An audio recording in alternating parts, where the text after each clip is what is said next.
Did you want to be all in this Labor Day weekend but couldn't swing a trip to Chicago? Wrestle Travel has you covered. Pre-order StarCast on Fight before the 27th of August to be automatically entered for your chance to win the ultimate all-in experience. You and a guest will receive airfare to Chicago, a hotel suite for 3 nights, platinum bracelets to StarCast, and eat and greet every day at StarCast, every official meet and greet at StarCast, VIP tickets to the official after party, and best of all, front row tickets to All In. The drawing will happen on Monday, August 27th, live on Twitch. And remember, when you order StarCast, you get over 20 live shows, more than 40 hours of content, both live and on demand. Don't miss your chance to win the ultimate all-in experience.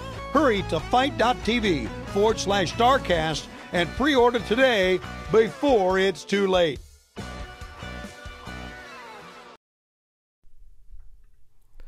Hello, everybody. Good evening. It's Mike Tedesco here with the 4th post-Raw show. 4 already. It's gone by very quickly, but we are having a great time doing this so far. As you just saw, we just aired that All In promo. We are all in. Wrestleview is all in this Saturday. I can't wait to be in Chicago with Adam and Doug doing live podcasts in front of however many people are going to be at the convention center, interviewing some of my favorite old wrestlers and some new wrestlers that are up and coming. Some of the stars of the independent scene, that's for sure. Well, although we can't really say it's like an independent scene as if it's like, they're playing before bingo halls anymore. This is a big deal. All In is huge, man. It's huge. There's people coming from all over to come see this thing and to enjoy the festivities of All In. It's going to be freaking awesome. I can't wait for it. I'm really looking forward to this trip. But we got a lot to talk about tonight. We'll talk about All In before we get off the air as well. But before we talk about All In, we got to talk about Raw. And to do that, I can only do it with one person. That's for sure. And that would be Victoria. Victoria, how are you? There she is. How are you? I'm doing well, actually.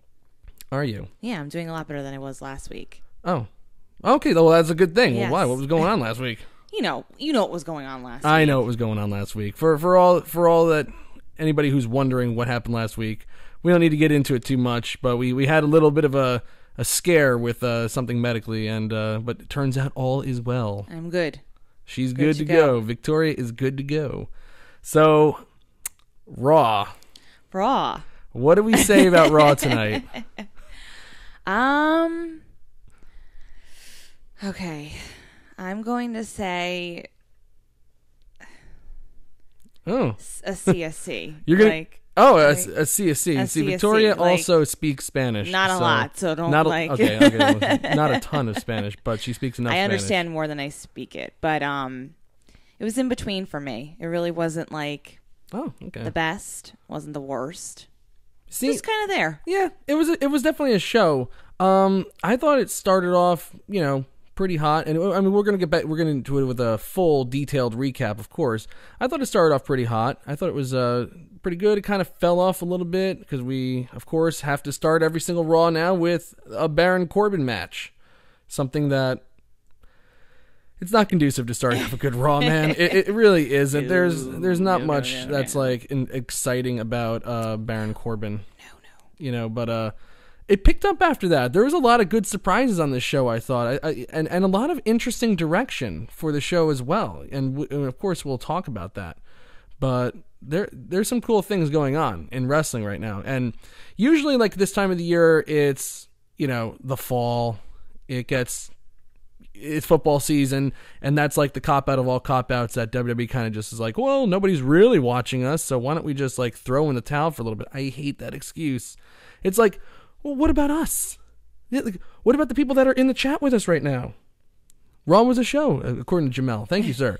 But there are people that watch this show religiously, aren't interested in football. Why throw in the towel? Why not give these people an interesting show or an entertaining show? Sometimes I feel like they don't go out of their way to make it entertaining. Now, like I said last week, you can't just not be consistent just because, okay, somebody they're going to be watching football. How do you know everyone's watching football? Yes, people are watching in, but if you're going back and forth between football and Monday Night Raw, why don't you give them something to look at while you're entice them a little bit, I know.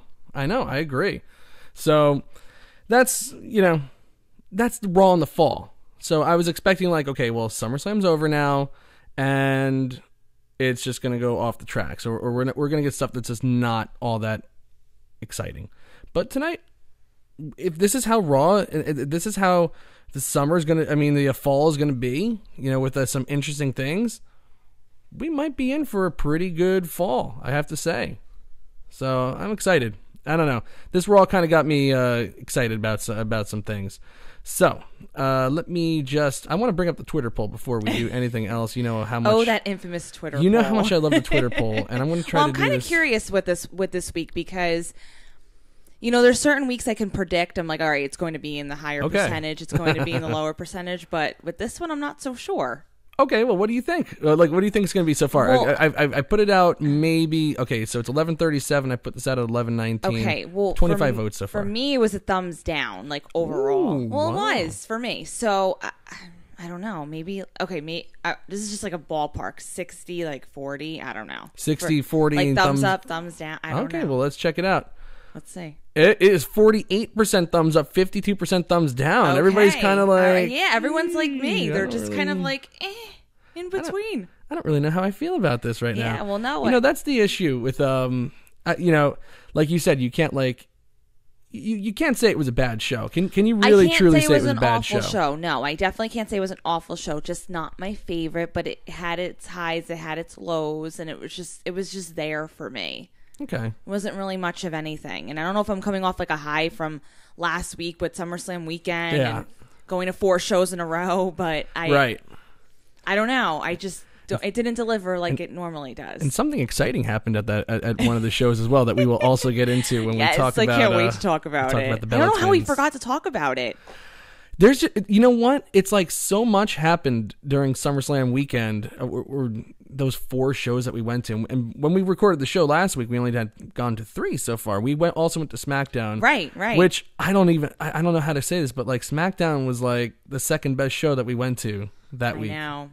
It had to be like, it was like NXT was like just really, really off the charts. I know. Great. We started off our weekend really well, and then we ended our week really well with wrestling. I know. It was insane. That SmackDown was just like so phenomenal. Freaking good. I couldn't believe it. Really good. But all the shows were good. There wasn't like one bad show. No, but if I had to like rank them, it would have to be like NXT, SmackDown. Raw. Oh no, SummerSlam and then Raw. Yeah. Yeah, that's how I would rank it. And Raw was damn good last week. Raw was really good, and I said maybe that's why I'm like going off this high of Raw from last week. I know, and being there and being with the Brooklyn crowd. There's nothing like being with the Brooklyn crowd. I have to say, they're just so. It is a crowd. It's an experience. It's an experience.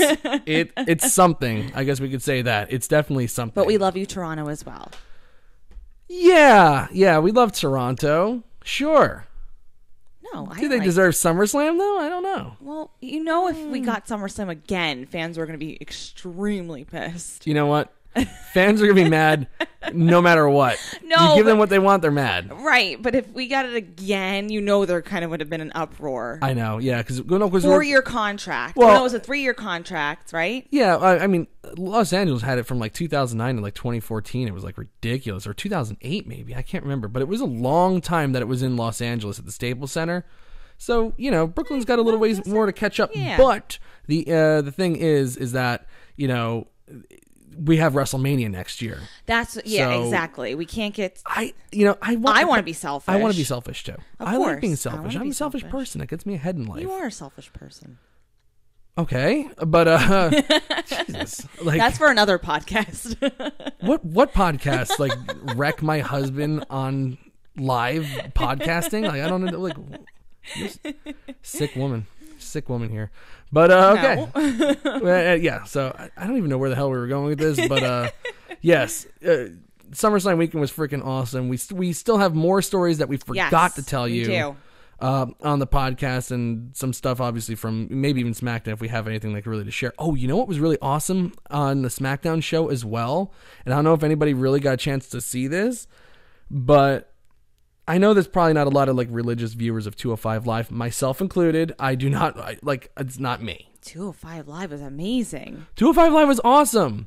It was like really good. Really good. Like that main event, the Lucha House Party versus Buddy Murphy and Tony Nese, like That was crazy. Like, Well, that was probably like one of the best matches of the entire weekend. What was interesting about it was the cameraman in the beginning when they were coming out, they're like, go like this, go lucha, lucha. Like they told the fans in the front to make the motion because, you know, people weren't expecting it to be as good as it was. But then as the match progressed, then you weren't actually cheering for them. There wasn't anybody having, like, there wasn't a camera person having to tell them to cheer. Like everybody was like, you know, because when I went to SmackDown in December before they made this switch over who's controlling 205, when it was still like a heavy Vince thing, it was a death show. Like people were just, myself included, were just destroying this show. Like it was like Enzo Amore doing like some in-ring thing that stunk, and the only thing that was cool, I think, was like Hideo Itami facing like Colin Delaney, which, you know, was just nice to see Hideo Itami. But like that show just got absolutely like wrecked. Like half the arena was cleared out. No one cared about it. There was heckling. There was cat-calls, and then even Kalisto was on the show and wrestling, and somebody threw a water bottle, and this was back in the one in December. Oh wow, I didn't even know that. They threw a water bottle and hit him in the face. Jeez. And he actually spent like part of his early Christmas actually had to go to the emergency room. How did he get was it because it was after the show? No, that they had the water bottle. Well, yeah, I know. Like, well, because we always have that water bottle thing at Barclay. Yeah, this was in Newark, and somehow this person got a water bottle down there, because I remember like when I bought a beer there, they even poured it in a cup. Usually they don't allow you to have water bottles. No, nothing, especially on the floor. Right, that's ridiculous. So I'm thinking maybe it was like somebody that, you know, because they give you water bottles for whatever reason when you're on the second level, thinking that Nolan. Yeah, somebody probably did that and then came back down. Thinking that Nolan Ryan's not going to be in the freaking stands throwing a water bottle. So I guess they must have like moved down for 205. That must have hit Kalisto in the face, like right in the cheekbone. And like when I saw it on video, because I didn't see it when it happened live.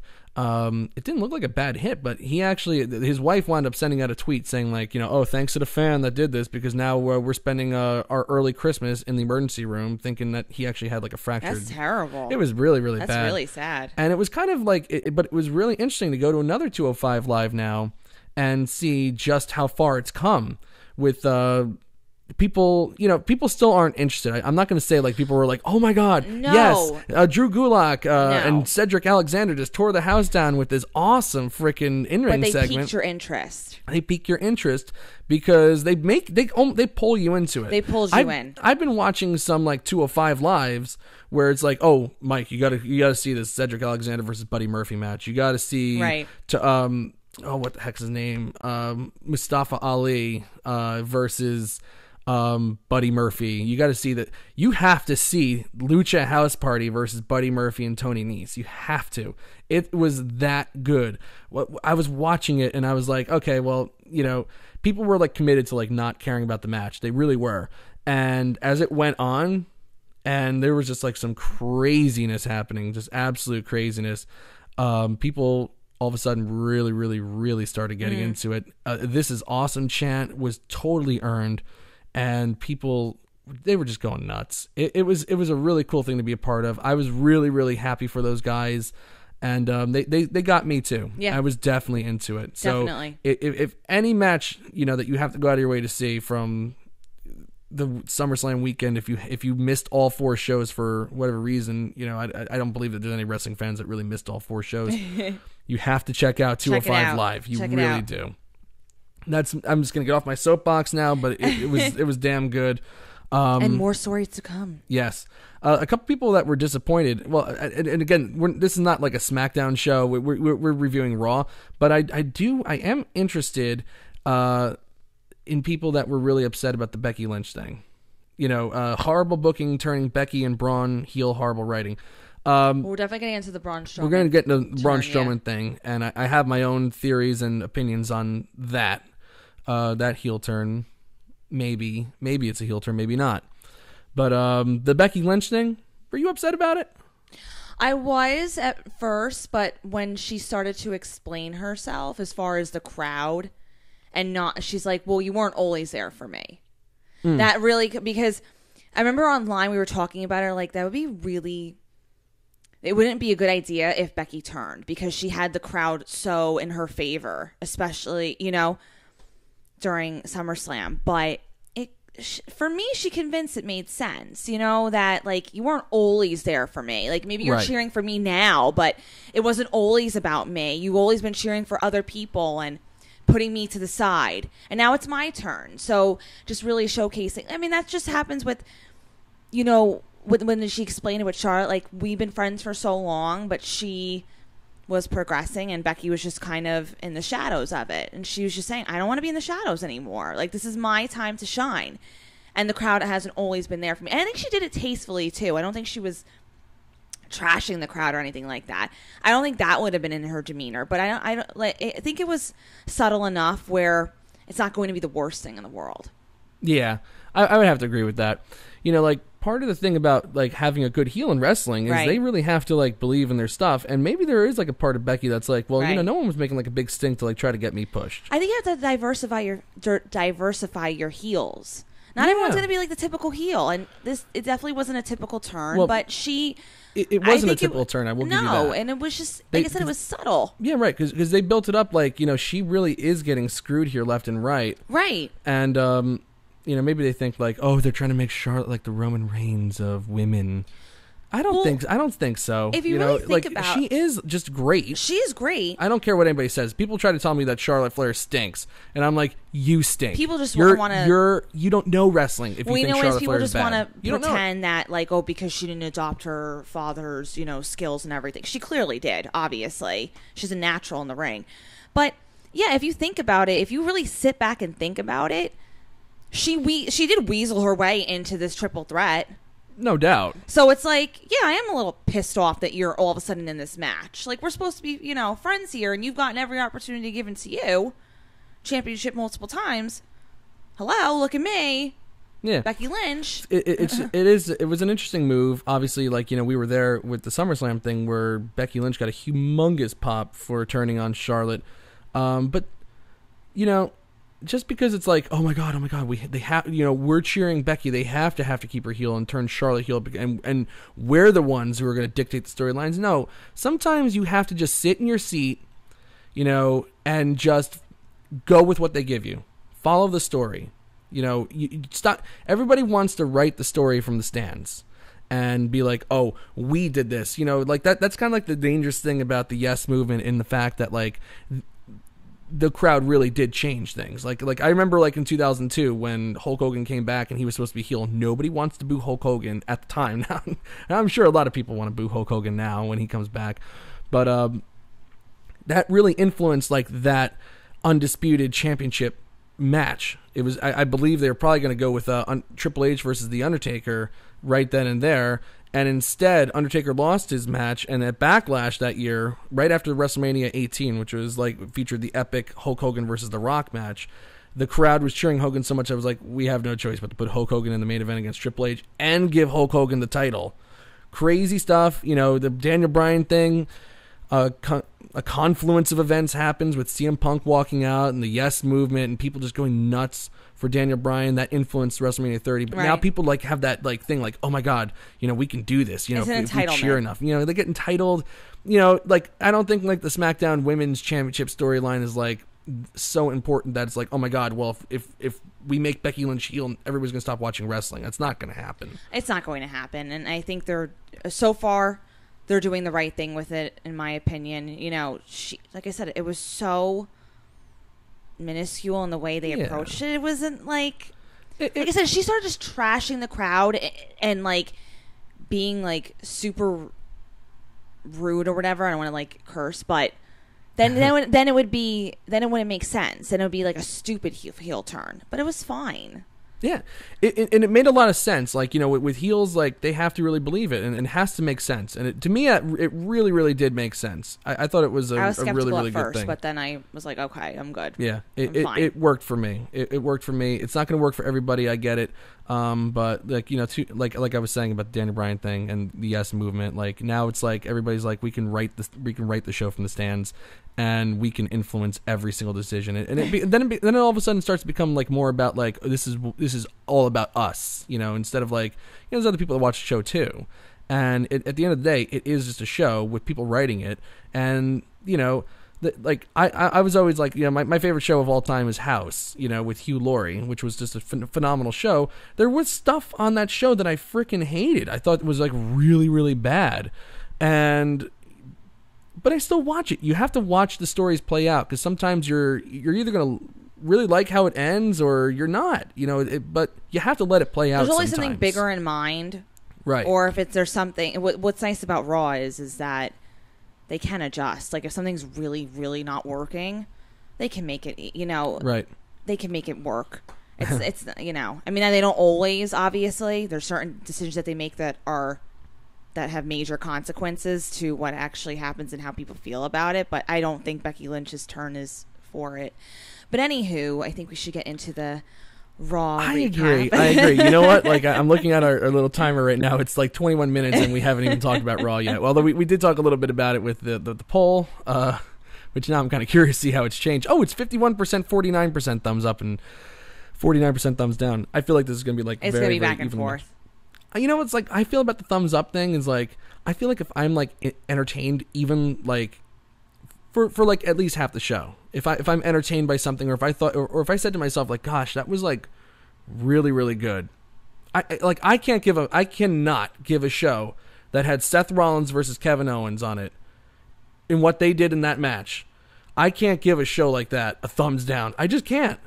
Okay. And then the surprise return of Trish Stratus, you're not going to get me to give a thumbs down on that. That's like two segments that were like really awesome. Absolutely. I know.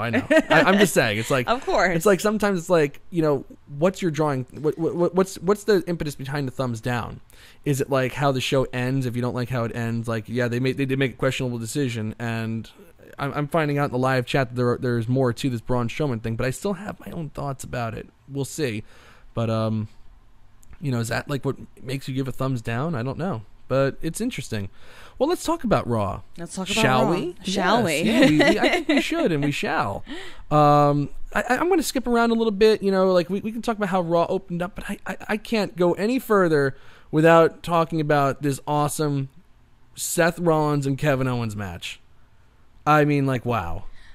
Like, insanely athletic. Both guys, insanely good. It started off with Seth Rollins making an open challenge because earlier in the night, we'll get into the opening segment as well because that kind of ties into our main event. Dolph Ziggler and Drew McIntyre wound up being busy and not able to mess with Seth Rollins tonight. So he's like, oh, why don't we have a open challenge? How cool would that be? That'd be a lot of fun, right? So he does this open challenge thing, and who responds? Who answers the challenge but Kevin Owens. And he's a Canadian, and I know he's from Montreal, but they love him all across Canada. I guess if you're just Canadian, you're going to be loved no matter what. Absolutely. And this is the first time we've seen him since SummerSlam when he got chokeslammed on the ramp in like just a crazy career shortening bump. I love Kevin Owens, and he's freaking awesome. But man, that guy's got to stop with the crazy bumps. We want to keep him around for as long as possible. Yeah, definitely. We don't want to risk of a retirement, but not really a retirement. But he comes back, but he's got to take a break, and then he's got to change his moveset.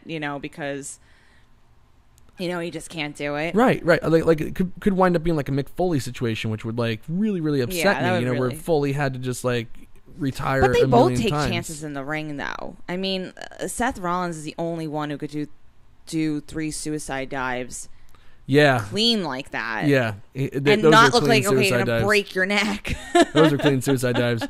I wasn't looking at my studio for a second. So, while you were talking, it was just showing my face. I apologize right off the bat for that. Didn't mean that at all, but I caught it. So now they can see Victoria again. But Kevin Owens was great because he came out, got a huge reaction, and then that's the strut. That's okay. Well, he got a big reaction. He's supposed to be the heel. He's supposed to be the bad guy, though. So he did this thing where, he said I would be Universal Champion right now if it wasn't for Braun Strowman and if I had my best friend by my side, because Seth Rollins, you won your match because you had your best friend by your side, Dean Ambrose, and if I had Sami Zayn, dang it, but he was hurt by a brute. And he talks about how his career has been just totally derailed. since he came back to Raw, and he really, really wanted to be back on Raw. And it hasn't worked out. Yep. It hasn't worked out at all. So he said the summer's not over. It can still get better because I'm not leaving this building without a title. And unfortunately, we'll talk about what title he left the building with in a few. But in order to get the crowd against him, he had this just unbelievable thing. He's like, I am not leaving this building without a title. This is Toronto, Ontario, Canada, and he can't think of a better place. And he goes, well, actually, I could think. I just love it. I love TDE wrestling because they absolutely nailed it with getting a gif of him saying, "Oh, I can't think of a better place." Actually, I can't think of a better place. It's Montreal, Quebec, Canada, which got huge boos from the crowd. He started speaking French. He did it all. It was really, really funny stuff. And then it's time for the match. And it's like, okay, well, what's going to happen with this? Like, where are they going to go with this? Right.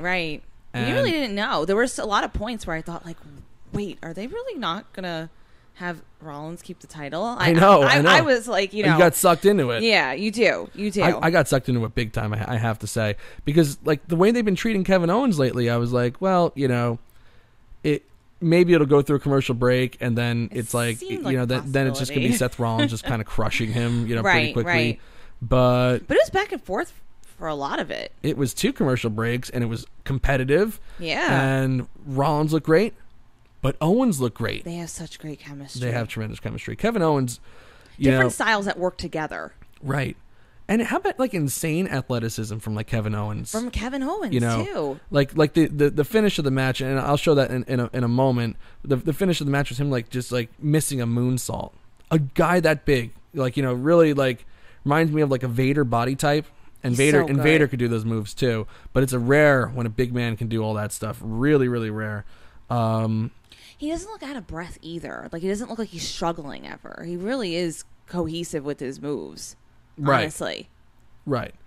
Yeah, he's not like winded. He's not like out of shape. Like he looks a certain way, but he doesn't. His body doesn't react like his body looks. It should react.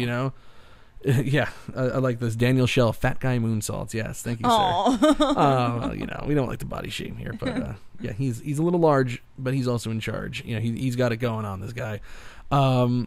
Just great match. I mean, there was like one segment here that was like just so totally fun. Obviously, like there was just a whole bunch. Kevin Owens is working on the arm. The whole match, we can't, unbelievable frog splash. 3 suicide dives that were just so crisp, like Victoria said, crisp and clean. And I'm going to pull those up, real quick. Here's like just one suicide dive. Seth Rollins, nobody does it better right now. He's just crushing it. But this is what I want to show you. This little like back and forth thing. Kevin Owens goes for like a pop-up power bomb. Seth Rollins counters into a curb stomp, or I can't tell if they're calling it curb stomp or stomp, because Roman Reigns called it curb stomp tonight, but Michael Cole keeps saying stomp. Yeah, who knows? Might have been a Freudian slip. Who knows? But then it's like, okay, they roll out of each of their moves and stuff like that, and then it was a super kick, and then Kevin Owens hit a Stone Cold Stunner, which was so freaking awesome. I can't even describe how like I just like popped out of my seat for that, because whoa. I was into the match too. They started a holy SHIT chant, and all that stuff. It was really, really awesome. Oh, even like the pop up power bomb into the corner, and then Owens pops out and hits a super kick. Like that was like just so totally fun. If I could grouse, I want to show this ending real quick too, because it was really, really awesome with Kevin Owens going to the top rope. He fights Rollins off, and the whole time, isn't that awesome? The moonsault misses, curb stomp. No one looks bad coming out of this. It's like just so totally awesome. And I loved Owens' reaction, because we found out why he was acting this way after the match, where he looks like, oh my God, I can't move away, I can't do this.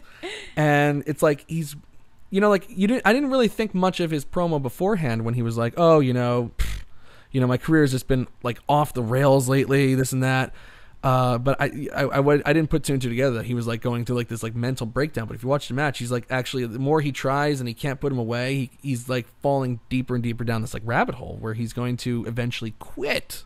Well, you know what I think was interesting about that too, that he, like you said, throughout the match there was a little bit of signs of defeat, because towards the end, he was just kind of like, he's thinking to himself, it really had truth in the beginning, like, no one has my back, like, no one else is here, like, Sami Zayn was the only one, but now he's not, and he just sat in that ring alone and was like reflecting, right, I don't have a reason to stay.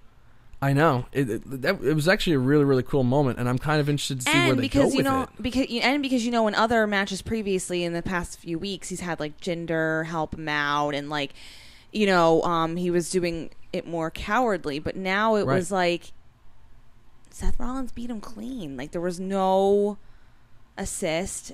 He thought he can do it on his own, and then it was just, no, I can't. So I'm just gonna quit.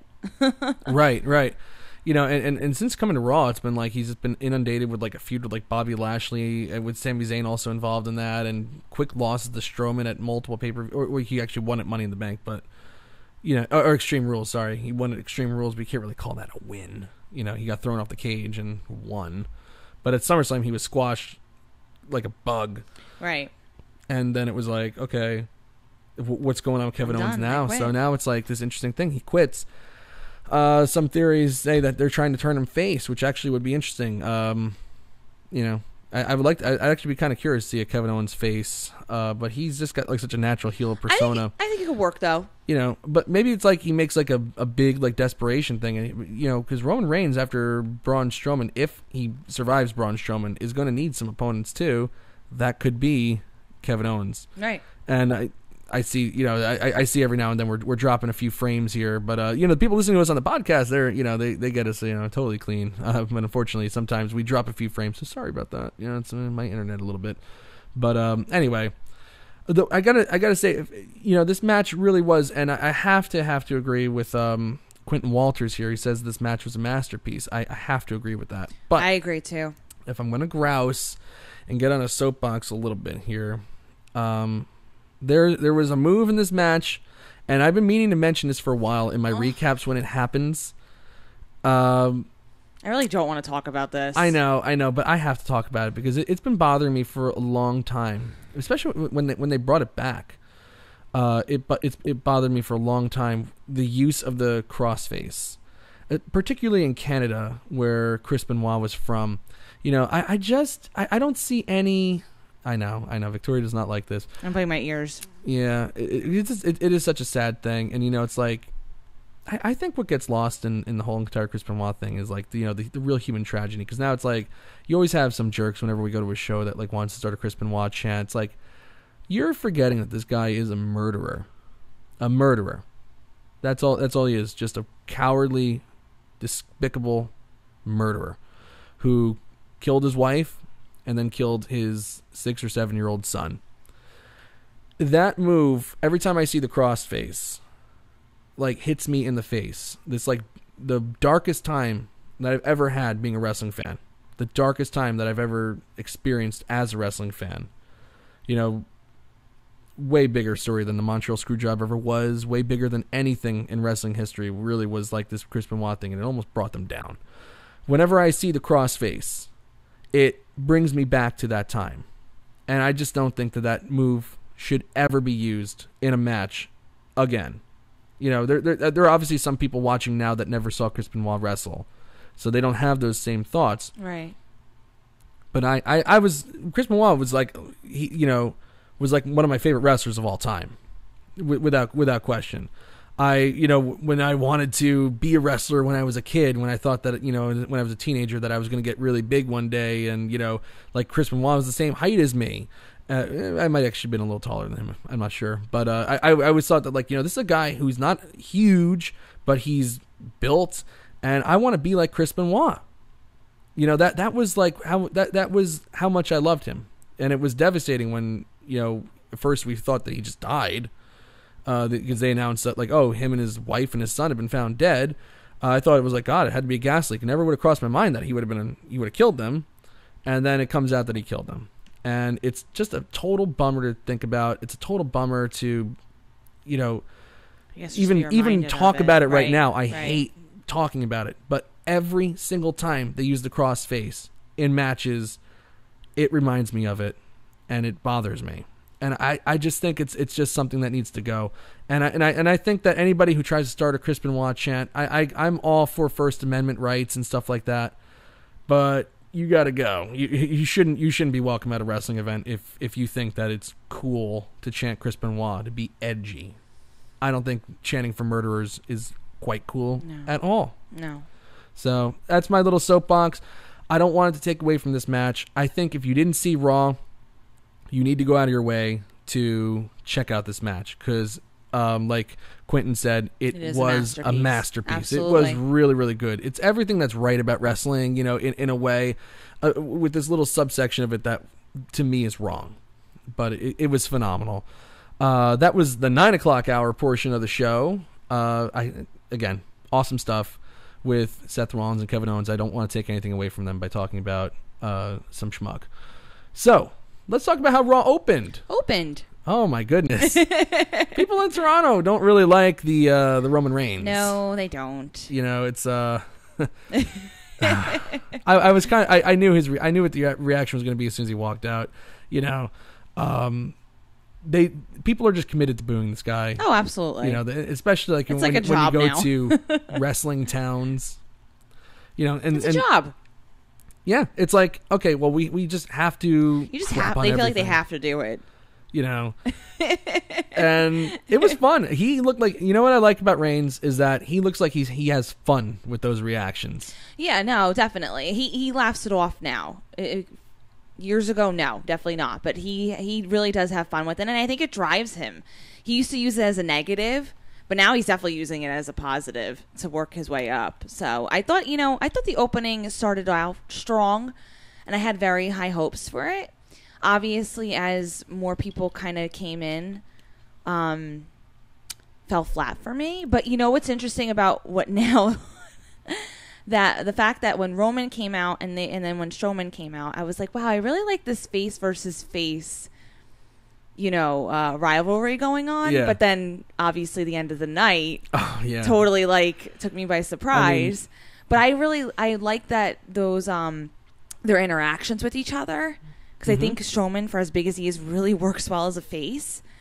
But when and I don't even, I don't think it was necessarily Dolph and Drew coming out that bothered me and that fell flat for me. I just think that the crowd had no reaction to anything. Yeah. So that actually kind of made me not react to anything. Okay. The crowd really kind of has control over, whether people get into stuff, obviously, and they were just not, when Strowman came out, they were awesome. But Dolph and Drew came out, and I was excited, but then they weren't excited, and it was just kind of oh, okay, never mind. I'm not going to be excited anymore. They had no reaction to anything for the most part, especially towards the latter part of it. That's actually a really, really great point. When I used to rate my matches, rate the matches in my recaps. Yes, remember that. A lot of it, and I stopped doing it just because it was it's so arbitrary. It's so stupid. It's how could I possibly make fun of Dave Meltzer for his star ratings when I'm doing star ratings myself? Right. And it's just whatever. Yeah. It's I'd rather you see the match and you can, because most of the time with these star ratings, that's the be all end all. And I actually had a little conversation on the Wrestleview comment board with somebody who was because I said Seth Rollins is one of the greatest worker. He is the greatest worker in wrestling today. And this kid was like, well, Mike, let's not go too far here because we got Kenny Omega and Okada with 5 or 6 star matches from Dave Meltzer. And when, Seth Rollins has a 5 or 6 star match, according to Dave Meltzer, then I'll believe it. It's Dave Meltzer is not the be-all, end-all of opinions here. Just because Dave Meltzer, 7 gazillion stars, everything having to do with Omega and Okada, killing his own gimmick, by the way, you would think a guy who's hung out with wrestlers and written about wrestling for 40 years would think, gee, maybe I should protect my gimmick and not kill the 5-star rating. But he did. But people look at it as oh my god, Dave Meltzer thinks it's 5 stars, that's it. It's the best match in wrestling history.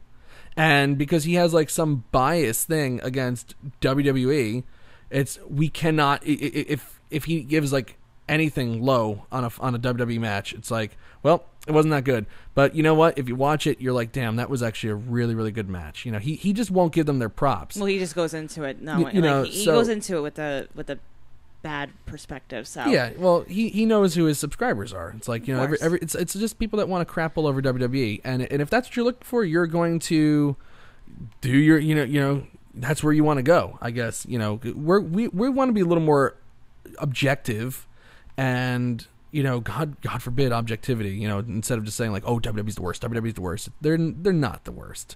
They're not even doing bad. They're doing phenomenal. They're making a boatload of money, and while also putting out a pretty darn entertaining product right now. I had, like I was saying, I was entertained even just by this show. Are there some questionable things that are happening? Absolutely, no question about it. But I saw a thing with Kenny Omega dressed up as Princess Jasmine the other day, and I don't really think that that's cool wrestling either. But you know, people are going to lose their minds over that, I suppose. Whatever, that's your cup of tea. You know, but I just want to just caution everybody, please don't just go nuts for everything Dave Meltzer says. Make your own opinions. It's like the people that listen to talk radio, and it's like, well, and then they form all their opinions based off of like what somebody else tells them is going to be their opinion. Think for yourselves. Don't be afraid. It's okay. You know, Seth Rollins, in my opinion, is the best. That's my opinion. Don't take it from me. Watch his stuff. You know, Kenny Omega's great. Watch all of his stuff. Maybe you'll think that he's better than Seth Rollins, or maybe you won't.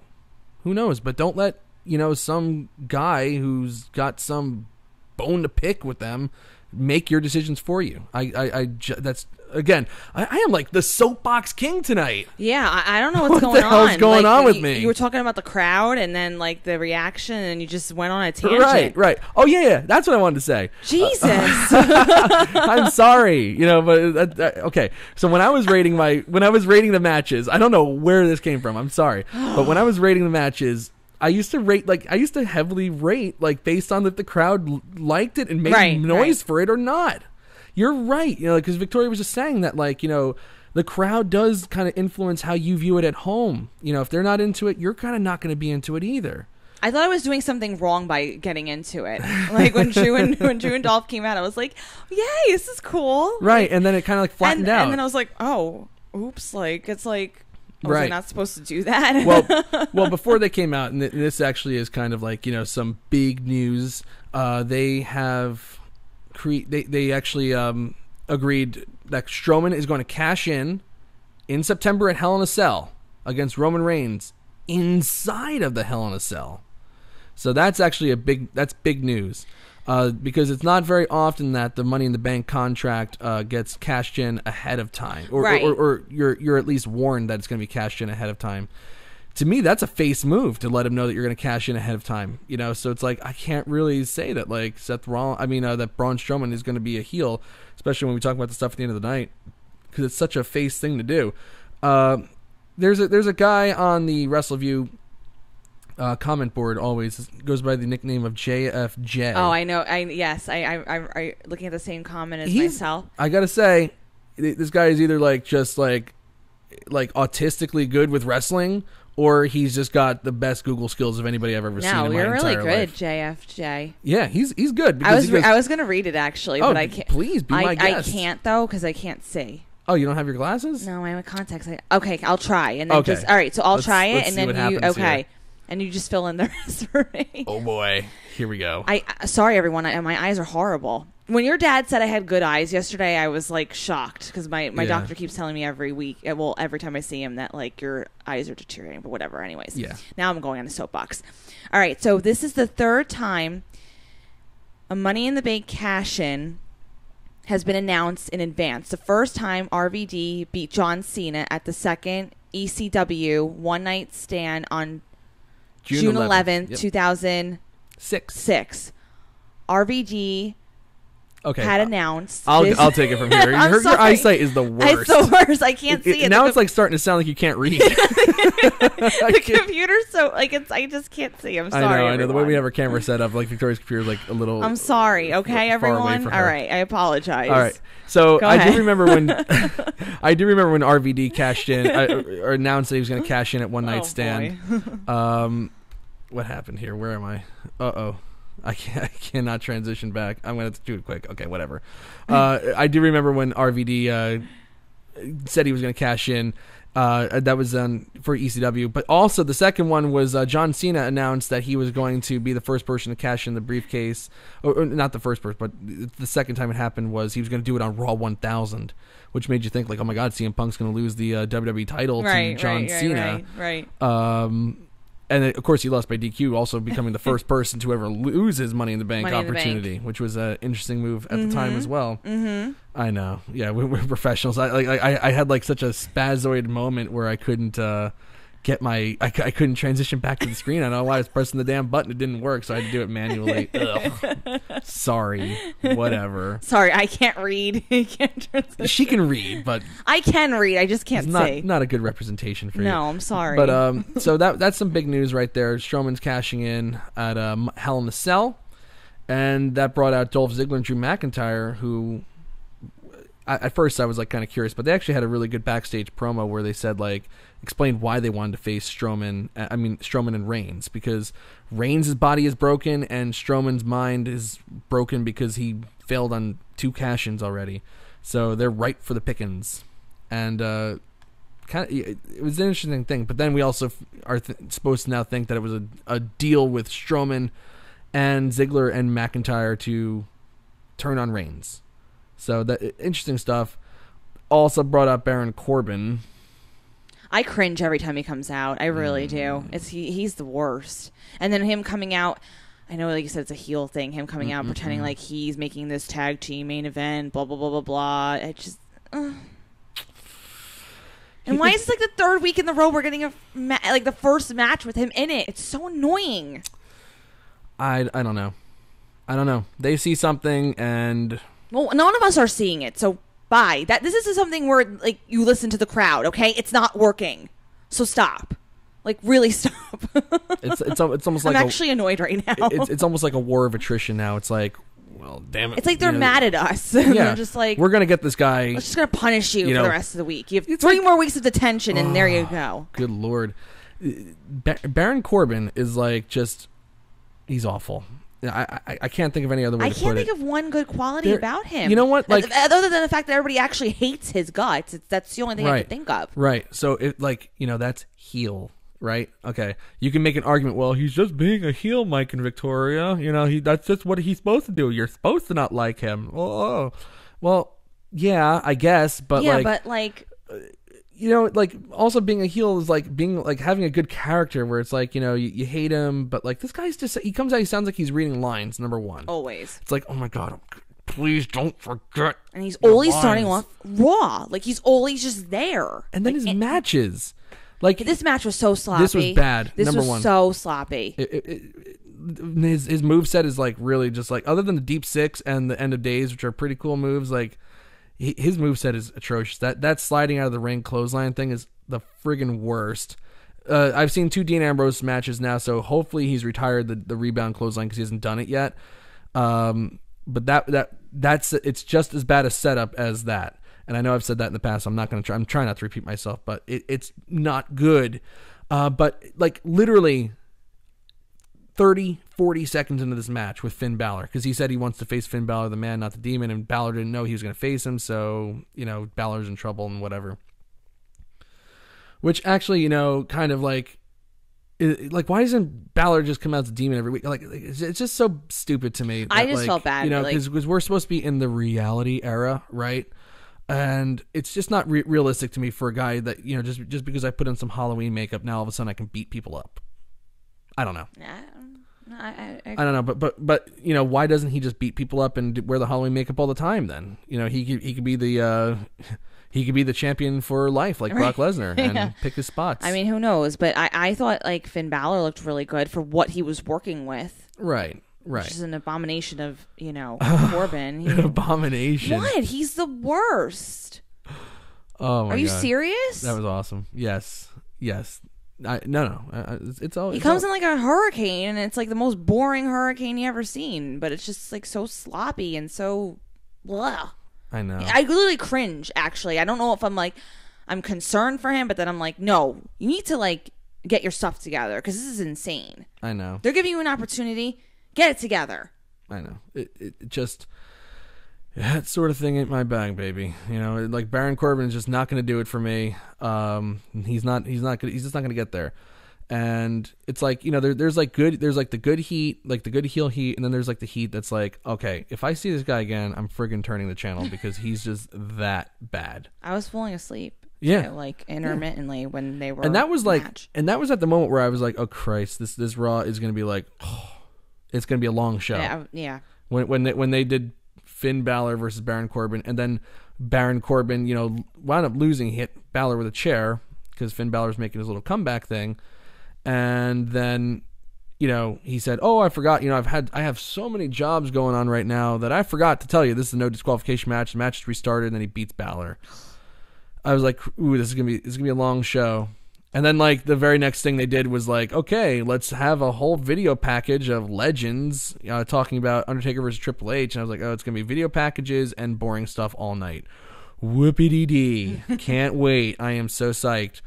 But actually, wound up being pretty darn good. That video package is good. And then we got the announcement that Shawn Michaels is going to be on the show next week. Oh, yeah. Oh, yes. HB Shizzle, which is like... That is like the worst thing that ever happened to Shawn Michaels. Is saying HB Shizzle because it'll just never live it down. I like this comment from Jim L. Watson. I think you're gonna get a kick out of this. Me? Okay. What is the opposite of Viagra? Because Baron Corbin is that, but for wrestling. Oh my God. Corbin is total meh, according to Quentin. I agree. Meh. Hey, Victoria's on fire, according to Daniel Shell. Thank you, sir. Thank you. Oh, why am I thinking of him? Like nobody ever talks about whatever. It is what it is. Get over yourself. I know. I'm so selfish. I told you, I'm a selfish person. I'm very, very selfish. All right, 10 o'clock hour. So that set up our main event for the evening, which we'll get into in a moment. The 10 o'clock hour saw Elias performing, and in natural Elias hilarity, as trashes the Toronto crowd, which was a lot of fun. And they really, really got into him. And bringing up Drake, saying like, I know. Drake, who's from Toronto, texted him saying there's nothing worse than going from New York to Toronto. Oh, and he's like, because he goes, there's no city lower or more bottom feeding than Toronto. It's not that you mentioned Drake. It's just. And that brought out Trish Stratus. She is stunning. She really is. She's hot, man. She is stunning. I was like, oh my gosh, I hope when I have a baby I look like you. Like, yeah. Like she's like, she looks so good. I know. It's like, wow, she's like aging beautifully. I know. It's friggin' awesome. And so obviously, like, she was out there to remind us that there is a all women's pay per view coming up, Evolution, which we are definitely going to. It's official. We got tickets. We got our tickets on Monday Night Raw. Mm-hmm. Oh no, it's SmackDown. SmackDown. I'm sorry. They announced at Raw that they would sell them after SmackDown. So we got our tickets. We are so psyched to go. We will be providing live coverage just like we did for SummerSlam. Fun stuff, man. Fun stuff. But she's gonna be facing Alexa Bliss there. And Stratus had a great thing. I like their interaction. Oh, I loved it. Yeah, it was a lot of fun. It was a lot of fun. He was great because she used his line against him. She's like, if you're going to talk about Toronto, then you better take a page out of your own book, silence your cell phones, and shut your mouth, pretty much. And she said, take your stupid guitar, floral kimono and get out of here. Yeah. And Elias says that she's just this is such a great line and so ageist and so terrible at the same time. I don't know, but he's like, Trish, you're just like one of those. You're just like thousands of women that want to walk with Elias, but unfortunately, Elias doesn't date women in their 60s. Which obviously she looked. Trish Stratus is 41. Yeah, she does not look 41. Not by any means. I know. She's beautiful. Yeah, that was awesome. That was awesome. And then so after she slapped him, Ronda Rousey came out with Natalya, and man, what a pop Ronda Rousey got, huh? I know. Wow. She is like just immensely over. And like you would think that like people would just boo the crap out of her because they hate Reigns so much, but you know, Ronda squashing people is different than Reigns, I guess, and they love it. So can't pick people's taste. I like Ronda Rousey. I am in love with what she's doing right now. It's good stuff. They do a break. They come back. Alexa Bliss and Alicia Fox come out, and she runs them down because Alexa Bliss is facing Trish Stratus at Evolution, which is a really cool thing. And then she brought up Mickie James, who's Trish Stratus' old rival as well. Yeah, no, I was like, oh, you know what? Mickie James really should come out. Yeah, you did say and that. She came out. I was like, which was really, really funny. I gotta say though, I would have loved to have seen, like, Mickie James was out there, but she really didn't do anything in this. No, she match. didn't. No. It was Natalya taking on Alicia Fox. Mm-hmm. But like, I wanted to see like some Stratisfaction. I wanted to see her hit. You know what? Though they're not going to do that until Evolution, most likely. I know, but I would have loved to see her get into it. Oh, me too. I would have. Yeah, no, that would have been beat fun. her up a little bit. Yeah, definitely. Well, maybe at Evolution that will happen. Because if she has anybody at ringside, maybe if Mickie James is at ringside, right. Who knows? Yeah, that could be a thing for sure. Our main event was Braun Strowman and Roman Reigns taking on Dolph Ziggler and Drew McIntyre. And the one thing I want to say about the opening segment, and also here, as soon as Strowman came out, massive pop, humongous "get these hands" chant. Mm-hmm. I just can't. You know what? Until I see it next week on Raw, I'm just not going to believe that they've turned him full-fledged heel. I can't. Because he is like just so friggin' super over. I'm not saying turn Reigns heel. I am not arguing for that at all. But Strowman heel? I just think that the one thing that I'll have to say about this is that yes, he's very believable as a heel because just of his size and, the way he looks and everything. But we need stronger faces. Like, we need that face that everybody really just adores. And it's like Strowman is that guy. So I it's agree. like I agree. I just don't agree with it right now. Right. I don't think the timing's right for him. So over. Heel. Yeah, he's so over, and it's like it's like when they turned Daniel Bryan heel, and Strowman's not even close to over like Daniel Bryan was over back then. But when they turned Bryan heel and had him go in the Wyatt family, it's like, what is the point of even watching Raw anymore? The one baby faith. I mean, that was a fake Wow, what was that? Did you hear me say baby faith? Did you? I did. Oh, that was weird. I didn't know. Wow. Sorry. What? I was trying to say the one baby face that was worth watching on Raw was taken away from you. And they totally reversed on that like right away. Well, yeah, because it wasn't like he was a bad mistake. Yeah, no, it was. But he was Wyatt just trying family. to pretend to be part of the Wyatt family. Well, that was how they reconciled it. But so, like I think they were committing to a Daniel Bryan and the Wyatt family thing. Yeah. I'm kind of thinking that like, this is just, so the match was Reigns started out against, he did most of the match. It was fun. It was a fun match. No, I thought it was really good. You thought it was really good? Okay. No, I did because... Well, Reigns does do a good job with the face in peril thing. He does. And I think Ziggler, he's just a really good seller. I think he's tremendous in the ring. I didn't always agree with like his promos and everything. And obviously he went through that period of just being buried. But he was just... I thought he was really, really good. I think he's getting that groove back, He's got a lot of his mojo back that he lost, and actually that's like one of the biggest resurrection experiments that happened in WWE in quite some time. Ziggler was dead for a long time. His matches lately, and especially tonight for me, I think it just reminds you of like why you like Dolph Ziggler, like why he's still around and why you should utilize him, because he is very good in the ring and he can sell anything. Right. Yeah, I'm with you. He's really, really, what a reclamation project it was for Ziggler to make this kind of a comeback. So Reigns was in the match the entire time, basically getting beaten up and building to this hot tag, and the fans were chanting, "We want Braun, we want Braun." Yeah. And he gets tagged in, and he stands on the apron and does nothing, just stares at McIntyre and Ziggler, and then all of a sudden McIntyre and Ziggler pull Reigns in the ring and start stomping him until they get disqualified.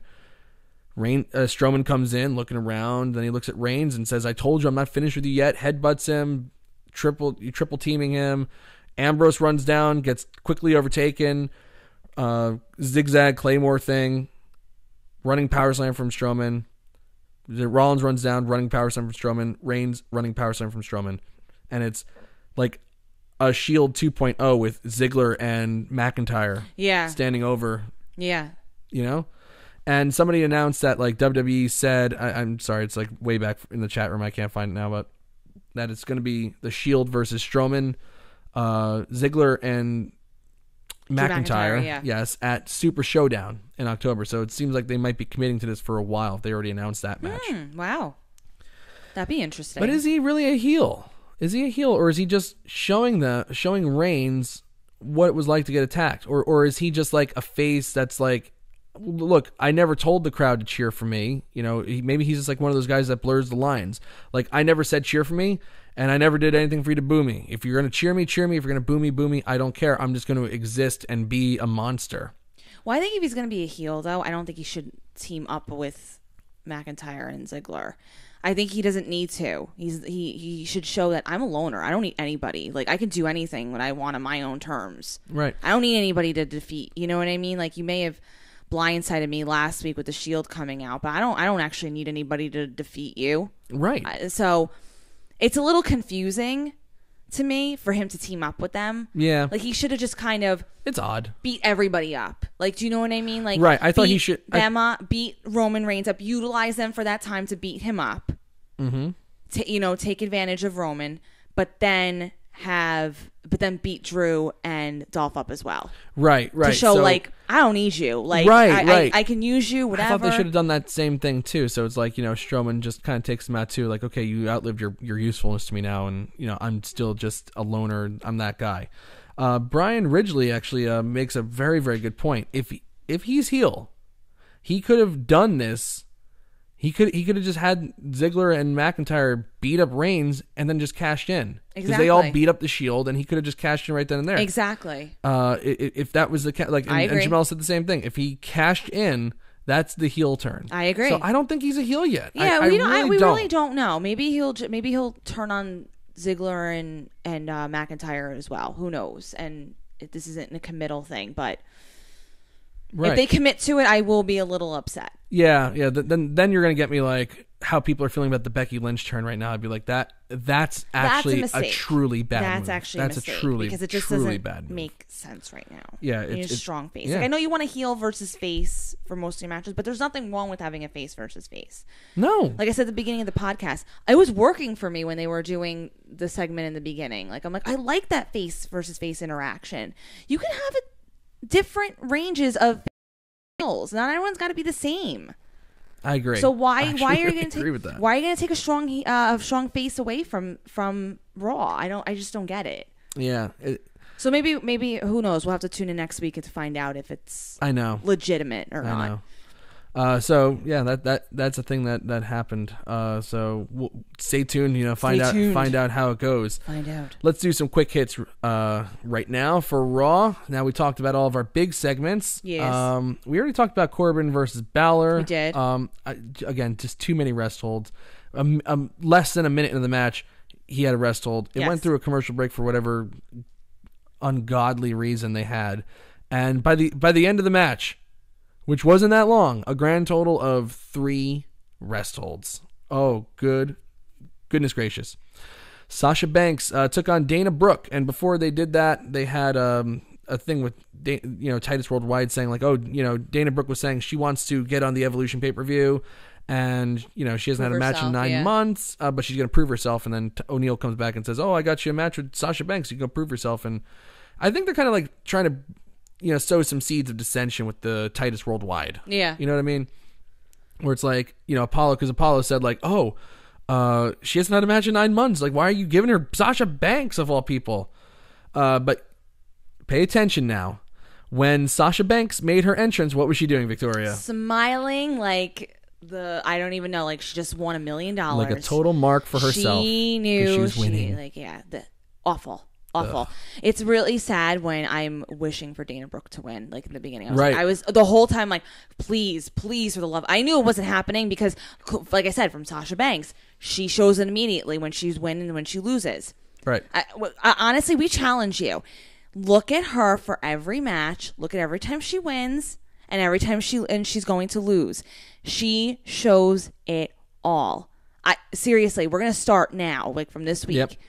Smiling, as happy as a clam, and then all of a sudden she's walking out like whatever. Yeah. But if she loses it again, watch her face. Yep. Watch her face. Sour, like she's eating a warhead. I'm hoping, like I said, I was hoping the entire time. I knew, like I said, from her facial expressions, but I was hoping Dana Brooke would win. Just by the graces of God, it would happen. It wasn't to be. Sasha Banks beat her with the bank statement. And we're not I'm not. Like Sasha Banks, the character, it's a terrible character. Number one, like they haven't booked it right since it's been on the main roster. They've miscast her as a face. They should have turned this thing a gazillion times by now. She should have been feuding with Bayley, whatever. But it's like I also don't like Sasha Banks the person. And that's just she's nasty to her fans, and that's the end. She's not good to her fans. She's reckless in the ring. Very reckless in the ring with not just herself but with other people as well. And I don't like people that just are like total marks for themselves. And to be a wrestler, you got to be there's got to be a certain amount of marksmanship for yourself. But she takes it to a whole other level. Where Bobby Roode, who we haven't seen in weeks, and I'm sure he's going to be going on Doug's milk carton pretty soon. He's had like the worst run ever. Like of a main roster debut, other than like Baron Corbin and basically everybody gets called up. And he doesn't wear it on his face. He still makes his entrance and he does the whole thing like he's supposed to do. Because it's a show. It's a show. It's a job. You're not winning anything, Sasha. No. You're being allowed to pin somebody to their shoulders to the mat. Right. Or make them submit. Mm-hmm. Okay? And I think she forgets that sometimes. I don't know. Maybe she's smoking with her cousin smoking. I'm not sure because her cousin's Snoop Dogg. There might be something crazy. There might be some nutty thing that is making her think that wrestling's real. And she's really a real wrestler. She's real. She's nuts. She's legit. She's nuts. Yeah, right. Anyway, the Dana Brooke match. It was a match. Let's just say that. Actually, there was a cool segment with Dean Ambrose and Jinder Mahal, which is the first time we've heard Dean Ambrose speak since he's come back. Yes. And he was doing that namaste thing. He's like, yes, I see something, Jinder. I see you in pain, crying, in agony, and me smashing your face and your ribs, and it was like it was fun. It was fun. It was light fun. Yeah, let's talk about the Ambrose Mahal match then real quick, because they've cut out a lot of the craziness that Dean Ambrose is doing. They cut out the rebound clothesline. They cut out like Ambrose like punching himself in the face and all things of that nature. And when he beat Mahal decisively, he marches to the back. Now, everybody called for an Ambrose heel turn when he came back. Is it just put on ice for a little bit? And do you think he's displaying heel characteristics right now? I don't know so much as he's displaying heel characteristics. I think it's going to be on ice for a little bit. I think he's going to start to see the effects of Reigns having the title and Rollins having the title and being angry that he doesn't have anything. So, but I think right now he's all about brotherhood. He's all about being with them, but I think eventually it will get to him that he's the only one. But yeah. I don't think he's displaying that much of heel characteristics, in my opinion. I don't know. Okay. I think he really is. I might be looking too much into it. Yeah, probably. I don't. As well, usual. no, but you also know wrestling more than me, so. Well, these little nuances better. Sure sounds like you know a lot about it. So. Well, I'm just saying the little nuances that could be where it may be leading to. But I just think he's all about brotherhood right now, and right now it's so fresh. He's wanting to help his friends, but eventually it's going to be like, hey, wait a minute. I have my opportunity now. Right. Yeah. It's building to something. I just have that feeling. They made a lot of, but I got to say, he looked good. Totally don't mean anything, anything extra by this, but he looks great with his shirt off. I gotta say, he's got built really well. He works really hard. You could tell he's been really like training to get back to where he needs to be, and even more so. So yeah, he looks good. Yeah, it looks good. Looks very good. It's very good. B Team taking on the Revival. Yeah. Okay. That's about what I got. No, you know what it is. I am a big fan of the B Team. They have a lot of charisma. They have a strong connection with the crowd. But the Revival is just, the whole thing is like, okay, it's like you almost expected every week that they're going to have a match against them. So you're not looking for, but the Revival has nothing. So it's like you just can't get into it. I think with the B Team, when we were Billy and I were texting before, our friend Billy Hefner. Yes, and he made a really good point. Like, you can't have them have a long match, and they've been giving them like really, really long matches. I think they're such a fun tag team, just keep it light, keep it simple. Right. Don't give much to it. Let the crowd have their interaction with them, and the B team, go, go, go. Let them do their funny shticks. Because, Bo Dallas and Curtis Axel, when they were doing the B team, go, go. And then they pushed them along. Oh, and that they're was like, so much go! fun. That was funny. That was hilarious. Let's just keep it as that. Let's keep it very simple. We don't need to make it complex. Right. They're a comedy duo. They're a comedy duo. They're not supposed to be like having technical masterpieces. No. So don't give them two segments, dang it. And I love them, but just keep it light. Keep it simple. Keep it fresh. And here's the question I have. It went 2 freaking segments. Like went through a commercial break. Yeah. No, it did. Did it need to? No, I mean, it didn't.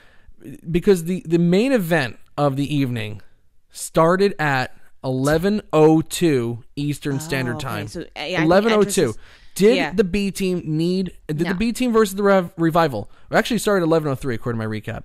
Did the B team really need to have a match that went through a commercial break? I'm with a the huge Revival? fan of the B team, but I agree with our friend Billy that no, just keep. It's not good. Don't dedicate that much time to it. Keep it fresh. Keep it light. Keep it simple. Let them be the comedy duo that they are, and that's it. I gotta agree. Because then you're gonna get fans against them. Because it's like, okay, I don't want to actually watch. It's a stretch. I mean, like, they're kind of like doing like a Santino Marella thing, and you're either gonna like it or you're not gonna like it. And some people don't like it. No, I know there they are don't. some people that don't like the Revival. That don't like the B team. I know they don't. But there are people that don't like the Revival either. Right. So you're getting a bad combo here.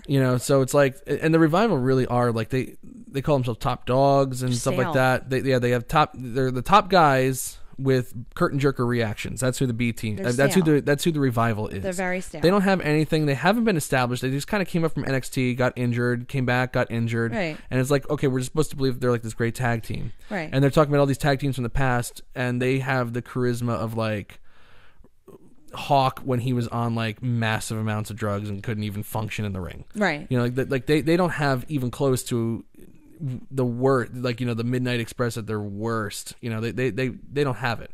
To me, they're solid workers, but they're not like the Raw tag team division. Just by the by is bad.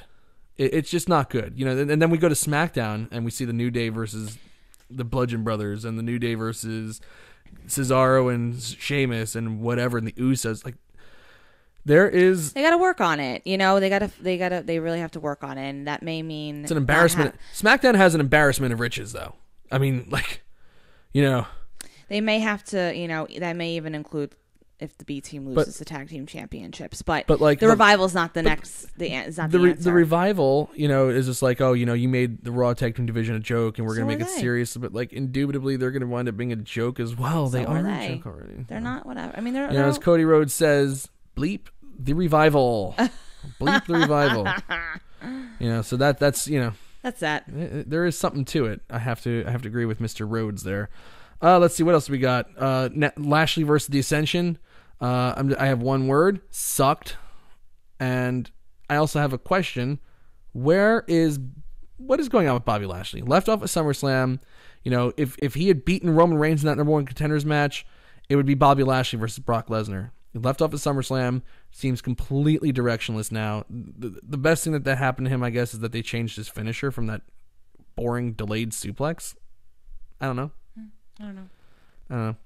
You don't have anything on it either. It just sucked. It sucked. I like Lashley. Just he's not. There's something going on. Right. I have to say that I really liked Natalya. I didn't like the match was what it was with Alicia Fox, Natalya, and I thought what she did at the end that was really really. I was getting sweet. Teary eyed. I'm sorry. Like, you could say what you want. Oh, she's just an emotional girl, whatever. No, I was getting really teary eyed. I got choked up too. That was very sweet what she did at the end, like pointing up to her father and saying, like, this is for Dad. This is for my dad. You know, I thought that was very sweet and very, very First of all, because normally when you have like a match in your hometown, you don't always win or you always get embarrassed. You know what I mean? But they did the right thing by her by having her win against Alicia Fox. I mean, she should win against Alicia Fox. Oh, no doubt. I thought that was really sweet of her. When she pointed to the sky, and I'm showing the little clip right here, sloppily, by the way. I for whatever reason, I can't control my OBS tonight. No, but the internet's like really bad tonight for whatever reason. Yeah. Apologies. But she pointed to the sky, and then I think the moment hit her, and it was really sweet. Yeah. Because she realized that, like, you know, my dad's watching on. Yes, exactly. I don't know. I really liked it. I was really touched, and you know, from personal experience. But yeah, that was right. I felt for her, and I feel I know she's been having a really hard time. Of course, I'm just saying it's terrible. No but that doubt. was really nice of her. Yeah, that was a really cool moment. The Bellas are coming back. The Bellas are coming back, and this is the SummerSlam story that we have for you here. So I'm walking with my brother. We're going to get food. And all of a sudden, like, we're going back into the arena, and he's like, "JJ's here." He's at that stand. I was like, "What are you talking about?" No, he's not. Like, why would he be in the middle of? That's JJ Bella. I was going that's to explain. The Bella twins' brother, by the way. No, I was like, no, he's not. Like, what are you talking about? I was like, it's probably just what he looks like. He goes, "No, look," and I was like, "Oh my god, it is! It's JJ." And I'm a fan of Total Divas and Total Bellas. So I was fangirling. Like I was like, I don't want to go up to him. I don't want him to think I'm a weirdo and whatever. And so we were online. My brother was like, "Oh, you know, I'll get a beer for Mike." And I got a free beer out of this. Yeah, by the way. you did. That was really good. I didn't even ask for it. No, and then he's like, "Excuse me, can you take a picture of my sister?" And he was like, "Yeah, sure." He's like the nicest guy in the world. He was so super nice. He really was. We had our D-list celebrities covered at Stop! SummerSlam. No, he was super sweet, and like honestly, he was nice to you. He was very nice to me. He was very, very nice to me, and I think he's funny on the show. So I think he's funny on the show too. I was very happy to meet him. Sorry, that was I don't have a problem with JJ Garcia, which I think is his actual name, not JJ Bella. Yeah. I'll never forget when they tried to do the Bella twins angle and they did the total Bella, you know, like whatever, the True Confessions or Bella Confessions or whatever the hell they were doing. It was the worst crap on earth.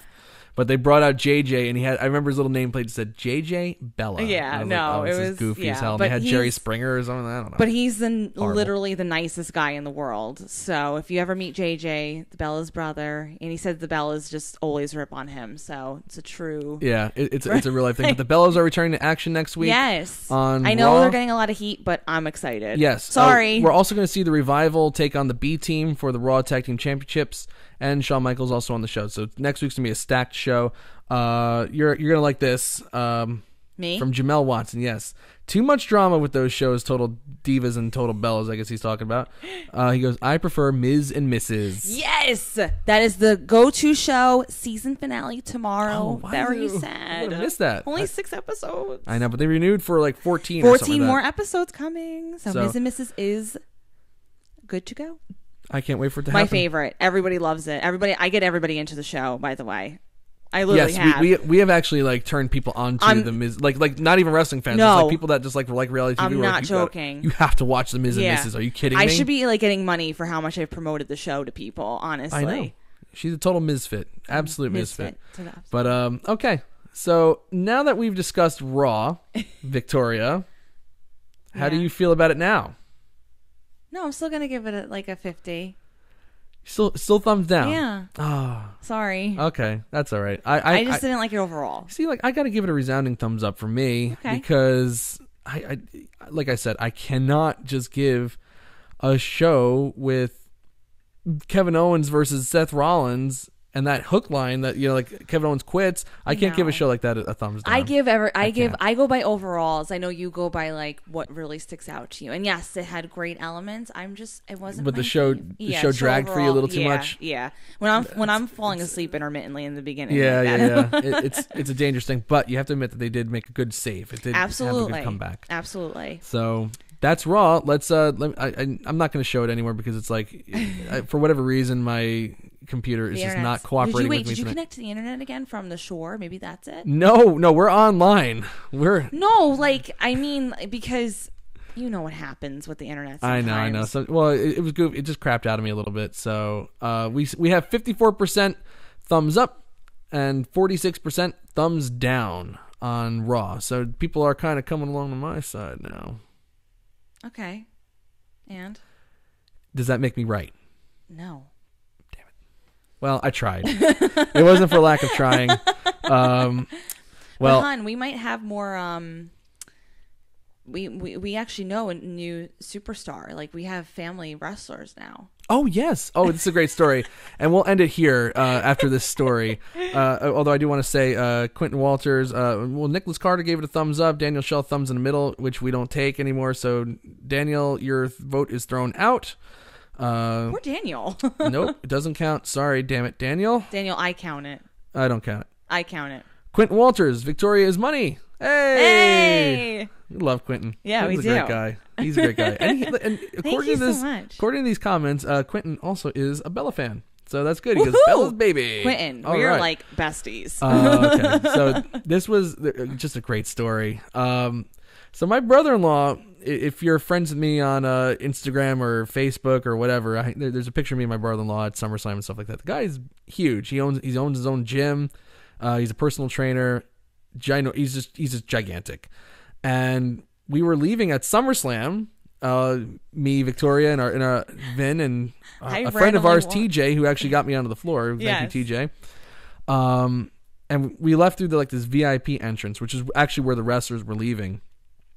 And I walked aimlessly, and I had to get out of the crowd, and Yeah. I was like, "Oh, let's just go here." Too claustrophobic, and we're like, "Why can't we just exit through here?" So we go there, and the security's like, "No, you can't.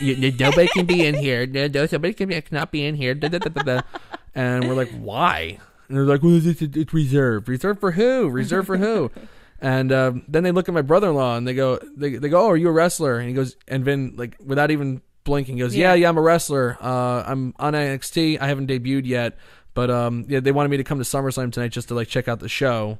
They go, oh, okay, so you're a wrestler. You can leave through here. And he's like, well, I'm not. I don't mind going through the crowd. Some people know me, some people might not know me yet, so I don't think I'm going to be hounded. They're like, he goes, I'm not going to go if I can't bring my family. And they're like, no, please bring your family. So we left with the wrestlers. We left the wrestlers at SummerSlam. It was a great story. They just saw a muscled up guy. They don't know wrestling, and they're like, hey, that's the worst security on earth, by the way. Terrible. What a joke. No, it was amazing, though. They legitimately thought. And then people were looking when we walked out. They're like, who is that? Oh, yeah. Because they always have a little crowd that's waiting for wrestlers to leave at the Barclays Center. Poor Samoa Joe. And you started it. Oh, come on now. You started it. Stop it. I saw him it's Samoa Joe. I'm like, it's Joe. And then you were like, you're like, hey, Samoa Joe. Yeah, and then actually people ran up to him. They broke through security to get to him. I was like, ooh. That was your fault. I didn't mean to do that. Although we will never forget, we went to SmackDown. When did we go to SmackDown? It was 2 years ago now, right? Yeah, 2 years ago. And we were in Newark and SmackDown. We were in our parking garage. And all of a sudden, I was just kind of watching wrestlers leave from the parking garage, the third floor. Actually, might have been 3. I don't know. No, I don't know. Maybe, I don't know. Anyways. 2016, I think it was. And all of a sudden, I saw this just big tuft of orange hair coming out the door. And I was like, hey, Becky Lynch. And I go, hey, Becky Lynch. And she was trying to leave so incognito. And just whoosh. People just rushed her. Do you remember when Alex Riley walked out with the crowd? Oh yeah, when Alex Riley wound up. He was walking with us. He couldn't go through the VIP entrance. Yeah. I was like, "What are you doing here?" Anybody remember who Alex Riley is? You get a cookie because that. Wow, what here today, gone tomorrow. That guy was nothing. Okay, so I promise on that note we're gonna end it here. Again, went over our target of again, but we're just having a blast doing this. I don't know about you. Are you having a blast, Victoria? Of course, I'm having a blast. Of course, she's having a blast. We just got to say thank you to everybody who watches us live, chats with us, listens to us on podcast, downloads us. Please, subscribe to this podcast. Through iTunes, through SoundCloud, however you consume podcasting, we appreciate everybody who's downloaded this, and it's really been just a smash hit so far. I'm looking forward to meeting a lot of people at All In. I can't wait for that. I can't wait for that. The entire thing, the podcasting, the show, the experiences, and I'll have a whole all-in report here next Monday on Raw. It's going to be great. I wish Victoria could come too. My classroom got water damage. Yeah, we there was flooding in New Jersey, and her school got flooded. I've had a rough month. It's been a tough month. But this is the podcast has been very fun for me. So yeah, this podcast has just been such a great thing. We've been having such a blast talking about wrestling, something that we just would do anyway. And now people watch us talk about it. So if you watch us live, if you're watching us on tape, on like basically YouTube DVR, if you're listening to us on podcast, we thank you. And we can't wait for Post Raw number 5 next week. Everybody, have a great night. Have a good one. Have a good week. Have a great week. I said have a great week. I wish them better. Be well. Be well. Bye.